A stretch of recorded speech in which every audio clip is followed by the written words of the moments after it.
Could you repeat the question, Senator? Sure. What is the highest level of international security agreement that you have led? And can you name some that the Secretary of Defense would lead? There's three main ones. Do you know? I have not been involved in international security arrangements because I have not been in government other than serving in the military. So my job has been to no. The answer is no. Can you name one of the three main ones that the Secretary of Defense signs? You're talking about defense signs? arrangements. I mean, NATO might be one that you're referring to. Status of Forces Agreement would be one of them. Status of Forces Agreement. I've been a part of teaching about Status of Forces Agreements. But you don't remember Afghanistan. to mention it? You're not qualified, Mr. Hegseth.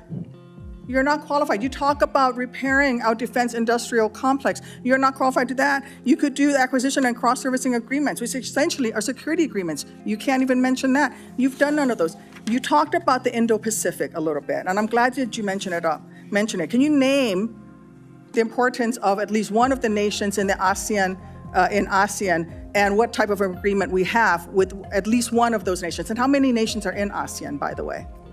I couldn't tell you the exact amount of nations in that, but I know we have allies in South Korea and Japan and in AUKUS with Australia, and trying to work on submarines with them. Mr. Hegseth, none of those countries are in ASEAN. Across. None of those three countries that you've mentioned are in ASEAN. I suggest you do a little homework before you prepare for these types of negotiations. Listen.